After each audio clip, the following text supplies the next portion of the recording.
You're watching the Eternal Tournament Series. And welcome back to the Eternal Tournament Series Weekly Swiss. This is week number 5, and we're going into the final round, round number 6, before we cut to top 8. And we've got a pair of 5-1 players here. I am Sir Rhino, and joining me is Calimdir. Calimdir, let's go over these players and the decks they're bringing here. Yeah, so we have IlyaK and Shed, both players at 4-1. So either player winning puts them into top 8 here. IlyaK running, we saw him earlier playing his TJP deck based around Crystallize, Obelisk, and playing a bunch of units like Awakened Student and Surso. The three factions give him access to some of the most powerful attackers in the game. On the other side of the board, we have Shed on Praxis midrange, a deck that we've seen a ton of post set 2. Yeah, Praxis midrange. Also an aggressive midrange deck. This one, though, opting to go with a bit more consistency in 3 faction, and also because Heart of the Vault kind of necessitates, or you would think necessitates you to be 3 faction with its hard power requirements. Who do you think has the edge in this matchup? So, okay, we talked about this earlier, that IlyaK's deck was really rough against his Chalice matchup because I think he's so teched against Praxis. He was expecting to see a bunch of Praxis. Something interesting, by the way, is that Shed and IlyaK are both on VPX, so this is a team kill going on here. Mm-hmm. So they're both very familiar with each other's lists and have probably worked on them together. So interesting things about Shed's list is he's not running Obelisk like some of the other Praxis lists sometimes are. He's running the 1 Flame Blast, and he's also running Champion of Impulse. I think Champion of Impulse helps him a little bit in this matchup. But overall, I think what IlyaK is doing is just really good in these time board stall mirrors, because Crystallize is super powerful. Surso is an amazing attacker through these boards, and Obelisk gives him an edge just in general in creature matchups. Plus, he has access to Vanquish, whereas Praxis is like trying to lean on Torch and Dawnwalkers and Xenon Initiation to try and deal with this, and he just does not have an answer to Crystallize. Sure, he has the card advantage from Heart of the Vault, but I don't know if that's enough. He doesn't really want to play control versus a deck like this. Right.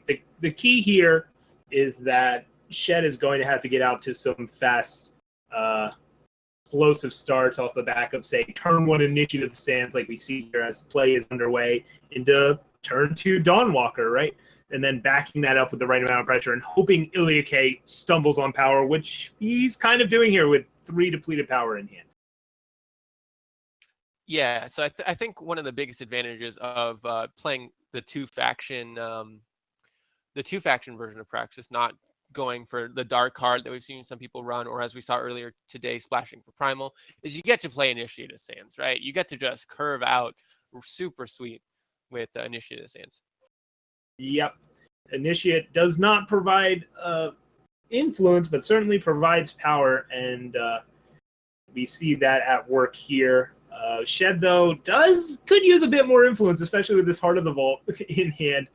But this Torch, crucially, will be able to kill this 4/3 if he so desires and keep moving on. IlyaK, though, will be able to play another large unit instantly for the rest of this game, and it'll be up to Shed to have the right answers for it. Yeah, so IlyaK's hand not even really that slow. Like, sure, he had to play depleted power there, but this is just showing that the power of Initiative Sands. Getting that turn 2 Dawnwalker down puts IlyaK in a really awkward position. He has to wait a number of turns. I mean, I guess he could healer the Awakened Student next turn, but outside of that, he has to wait a while to even start attacking. And Shed is just drawing time sigils instead of fire sigils, and the 1/5 split on influence is not going to get it done with casting this Heart of the Vault. And now IlyaK just gets to get Surso out of Obliterate range and turn it on Shed here. Did he, he's paused for me. Did he draw? Oh yeah, he drew a Surso. Wow, okay. Yep, so Shed opts to just make his Dawnwalker a killer and just take out this little Combre healer, maybe try and get the reach with the Overwhelm in time. In the meantime, Ilya drops an Obelisk and a Knight Chancellor Seraph and is just curved out on power every turn this game. Shed crucially finds the Fire Influence for Heart of the Vault, gets back a Killer Dawnwalker, draws 2 cards off of the 1/1, and all those cards are sigils and power, and that's not what Shed was hoping to see here, as he's basically dead with all of this overwhelm damage and Seraph activations coming down on him. Yeah, I mean, this is what we talked about, how Cerso's just an insane attacker. Also, Shed's just not able to cast any of his cards, but Ilya going with the Kothon in activation rather than playing the Seraph Lotto and hoping to hit a charge unit. Fair enough. It doesn't matter too much here, as Shed not able to capitalize on his fast start and board control by just kind of puttering out there in the mid game, and Ilya just absolutely beautiful curve out there.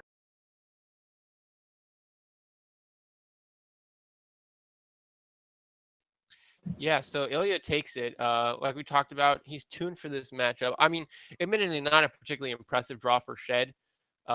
He wasn't. He drew a lot of power, and a lot of it was the wrong power. And he just, once he played that Dawnwalker out, he just didn't draw anything to activate Friendly Whisper Dawnwalker. But still, Cerso, Titan, Seraph, all cards that are really difficult for. I mean, Titan, they both have it, but Cerso and Seraph are just really good in these grindy, time-based, unit combat-focused matchups. All right, so if you're Ilya, what are you looking to shuffle around here? It looks like he's thinking about cutting False Prints just because they are kind of a torch magnet, but at the same time, you've got Kothons and Awakened Students to absorb the brunt of it. But it looks like some of those are getting cut down anyways. Maybe like for, I imagine you want to bring in the Reality Wardens as just this big old 7/7 beast of a card to deal with. So what cards doesn't he want in this matchup? That's the big thing to think about.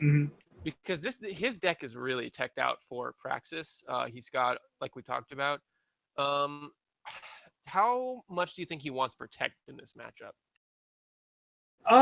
It could be nice to, like, one of the ways Praxis, or the typical games that Praxis is going to kill you, is via getting a bunch of pressure in early and then closing it with Obliterate / Flame Blast to the face. So I do like Protect in the idea that it's a way to prevent that from happening. Although I do see Ilya already bringing an Island's Choice. So maybe you're just bringing an Island's Choice as a more flexible Protect, right? It can both stop the burn and kill large units. Yeah, and Protect does incidentally like stop a random torch or Heart of the Vault, like 2 damage to kill something after combat. But that's not super important. Like, he wants to just be getting the aggression on or building up his board and then crystallizing. So I think Island's Choice is where he wants to be over Protect. Even though Protect is fine, you just want to be cutting cards that are not the most efficient and trying to build the most efficient deck you can for games 2 and 3. On Shed's side, what are you looking to change up here, though? You can change up some of your threats. You've got options like Soulfire Drake, a couple extra Shatterglass Mages to help deal or combat with the Obelisks, especially because you don't have Obelisks of your own. I don't think you want to go as big as Mystic Ascendant. I think you need to stay the aggressor here. I was going to say, I like Shatterglass Mage and I like Ascendant. I do like Ascendant. Really? I know it's really bad versus Crystallize, right? But you are this time-based, you're doing this time-based grindy board stall thing, and Mystic Ascendant, I can't think of a better card for that, Obviously, my problem with Mystic Ascendant is it's too expensive, and that means you're cutting Heart of the Vault or Predatory Carnosaurs for them, and I think both of those cards are much better than Mystic Ascendant. That's true. Also, the other thing about Protect is it does stop a random Praxis Displacer sometimes in a key situation, but I feel like that's Protect can do nice things. The problem is it better than whatever else that Protect could be? Yeah, so I think Scorpion Wasp is a potential card just because it kills everything in Ilya's deck. I don't know. I still would want Mystic Ascendants, but you're correct. It's very difficult to find a cut for that, and I don't know that there is a cut. And so it looks like he brought in Groundbreakers and did not bring in Ascendants, which is probably a better plan. My biggest problem with Mystic Ascendant is it forces you to play the game you don't want to play. I think you just need to leverage your initiates and be aggressive. Like, playing Praxis Displacer and Mystic Ascendant in the same deck just doesn't sound like a cohesive gameplay. Yeah, definitely. I agree with that. Praxis Displacer and Mystic Ascendant do not really belong in the same deck at all. And so you're arguing that Praxis needs to be the aggressor here? Yeah. Yeah, I think that's correct. I think that's the correct assessment. As we saw, Ilya just has too many draws that can just end the game as the game goes on. So I think that's actually a fair assessment. The Groundbreaker, I will concede, is interesting, but you're not always going to be able to cast it on turn 4, especially if you're like going off an initiative stand start or whatever. And we saw he's struggling to hit fire that game, but when it does become a 3/6 double damage, I mean, it's out of Vanquish or Island Choice range or what have you, and that's most of the removal that IlyaK is packing, so that's pretty sweet. And preventing the life gain, not a big deal, but it's still, it's something. So we'll see how that ends up playing out. Like, I even am not that big of a fan of the Scorpion Wasp. I realize you need to remove large units, but the fact that it's not proactive removal makes me a little skeptical here. We'll have to see how it plays out as these players are getting the challenge. I'm also skeptical of Groundbreaker, but I see that he brought in the extra Flame Blast, and his plan is kind of to burn him out. Like IlyaK does have healers, and does he have like Healer's Cloak or anything in the sideboard? I have to look again. He might. No Healer's Cloak from IlyaK. He just has the extra healer, which I don't think he would bring in. But so yeah, it looks like players are getting into their match. Yeah, at least looks like the challenge went out, but then I lost Shed's cam. We'll see if it was just a minor disconnect or something, and it'll be back in a moment. Yeah, there we go. Yeah, they're grinding it out both in game and out of the game. Yeah, this is weird. It's saying searching for opponent on both screens, so something funky is going on in the client here, and I think they'll figure it out and cancel and restart it. Yeah, there we go. So hopefully that minor bug is just that, a minor bug, and we'll get the action going here. So right now, Ilya is up 1-0 in this match. Challenge is out. And there we go. Hey. All right, let's see how these mulligans go, Calimdir. Yeah, so I'd just like to reiterate, this match is for top 8. All right, so this opener from, so IlyaK sends that back. It had a, turn 2 student and a Vanquish to back it up, but no other power. And this is a much less aggressive hand. I'm not sure this is where IlyaK wants to be. Also, we see that he kept in the Protect. Yeah, IlyaK has no justice sources in hand, but Shed doesn't really have the pressure here to punish that. Needs to find some fire sources for some of these triple fire cards in hand, and Ilya, though, is certainly in worse shape. Well, Shed's finding those fire sources. Might just play the Displacer here as a 3/2, but opts not to. Save it to bounce something big, and we'll get rewarded as the Sursa will eventually come down, and instead just jams the Mage here. Yeah, goes with the big body. Yeah, IlyaK, I think, in the worst position influence-wise, obviously, because he's missing an entire faction. But, so he doesn't have, or Shed doesn't have triple fire, but double fire is a lot better than he was doing last game. And he's just developing his board, playing units, and IlyaK is just bricking. Shed gets lethal here with the torch to face. Yeah. He could have torched the false prince, but he wouldn't have killed his opponent. Oh, no, I miscalculated. I think I would have maybe torched Titan there, but it doesn't matter. IlyaK didn't find a justice source and is super dead. So yeah, that's what we were talking about, right? The inconsistencies of one deck versus the consistencies of the other. And Shed being like, "Oh, I like that beatdown plan. I'm going to cut some of these wasps and get even more aggressive." Yeah, exactly. And I think he's going more with your strategy for how this, like, he's agreed with your assessment of how this matchup should play out, and I think it's the correct one. I think Shed just hit accept and save those deck changes with a 76 card deck. But maybe I missaw that. Sometimes you got to do what you got to do. Yeah, and Shed continues to have these awesome turn 1 initiate hands, although, again, not great follow-up, but is just going to rely on his deck to draw better follow-up.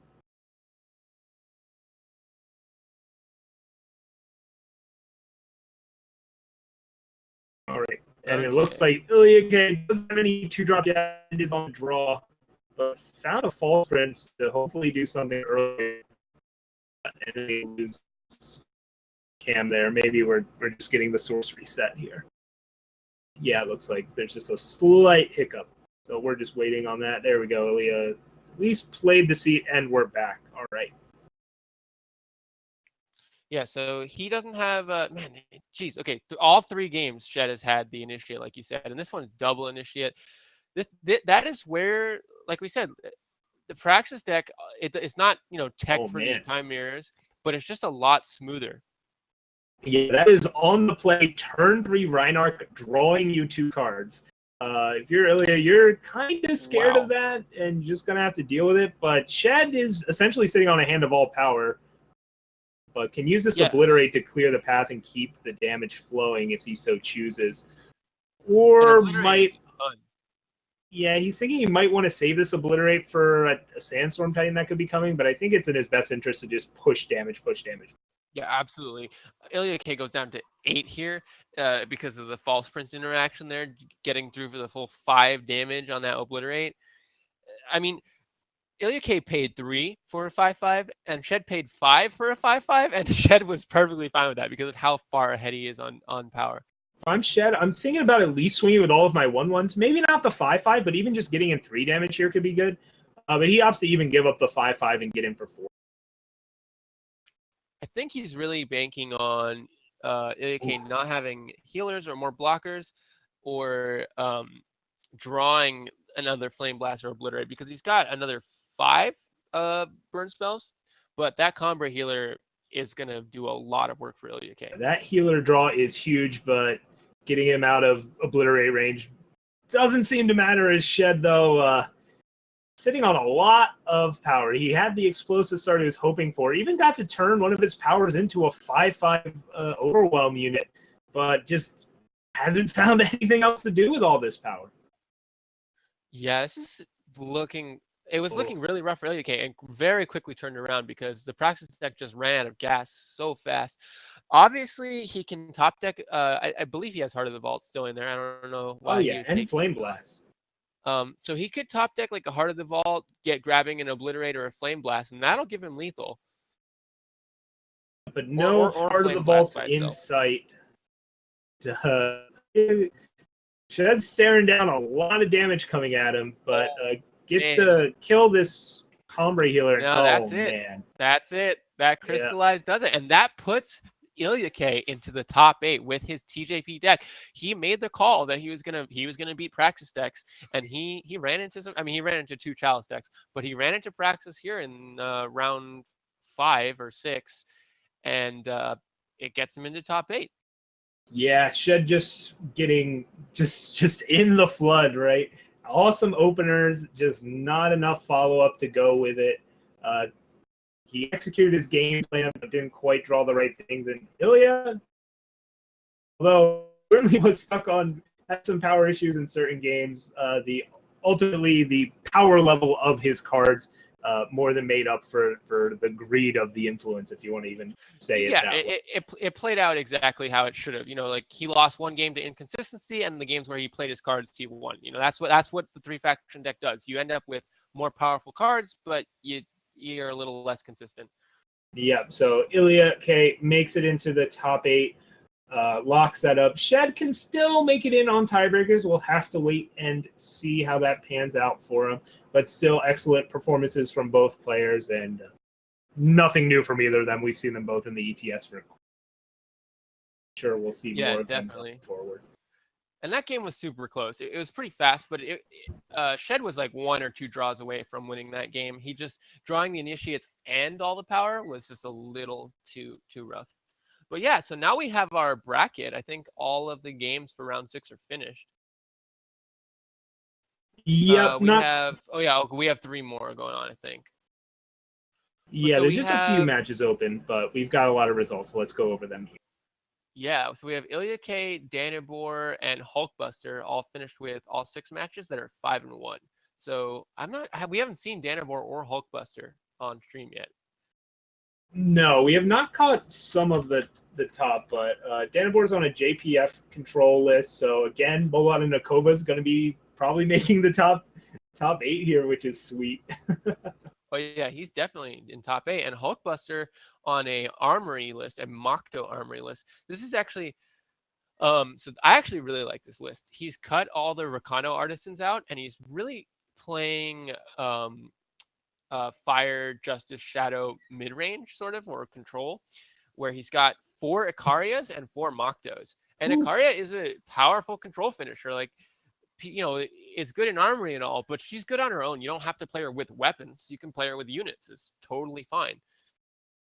Yep, and elsewhere in the bracket, while they're not quite finished with their matches at Eternal Hans, saw him earlier on Chalice, still at 5-0, so guaranteed top 8. And Bruised by God also 5-0 going into this round. So we're waiting for those results. But either way, they'll both be in the top 8. Bruised by God on a real interesting Argent port. Yeah, so something interesting about most of the top 8 is they're all decks that are very good against Praxis, other than maybe the Ikaria blue deck that we saw there, the JPF Mola Nakova deck. Yeah, so we're going to wait for the final results of the top 8, but at least for all of the 5-win lists, no Praxis there, as Praxis kind of had a target on its back this week. And yeah, as you noted, kind of decks aimed at destroying or winning these time mirrors are making it here with either via evasion or just going over the top with big ridiculous. Yeah, a lot of really cool meta calls made by players here. Yeah, we mentioned it for a second there. Bruised by God's Argenport list, super cool. It's the Bart list that I've been wanting to see. I've been waiting for somebody to come up with a really fun for the person playing it, not fun for the person playing against it Bart list, and this is it. He's going all in on this sort of flying this evasive beater plan. He's playing 4 copies of Impending Doom and 4 copies of Valkyrie Spire Guard, which is a card I think a lot of people have been sleeping on because it's kind of like another Impending Doom, and we know from the old burn meta how good Impending Doom can be. So being able to play 8 copies is really powerful. Yeah. So hopefully we get to see that in top 8. I don't know if we'll be able to get coverage of the perspective of that Argenport list, but I'm hoping we do, because it's really unlike anything we've seen since set 2 came out, at least here in the open series. So looking forward to that. So we will be returning shortly with top 8 coverage, going over the decks in full and everybody that made it. But in the meantime, I wanted to let everybody know that's watching that there's another event going on in Eternal this weekend. Actually, in the client, there's the big event button that's got that shiny new symbol on it. There's actually an event going on called the New Frontiers event. It's 3,000 gold to get into. You just play 9 games. Doesn't matter how many you win or lose. You get to play all 9. And there's some really sweet prizes, including if you make, I think, like top 1,000 on the leaderboard or something like that. Gets top 1,000 on the leaderboards gets a draft ticket in addition to a bunch of packs. So it's really nice value. It's a way to change up your normal grinding on a weekend. Instead of just grinding on ranked or checking out drafts, you can check out the event. So I definitely recommend it. Some Eternal Tournament Series players have already thrown their hat into the event ring and have been doing well. I believe IlyaK is currently in the top 20. Lunex is in the top 20. There's, I think, a few other players also there. I haven't checked out. In the top 10,000, you know? DeJoy Joe is in the top 20. And yeah, top 1,000 pays out with a free draft ticket. Sweet value there.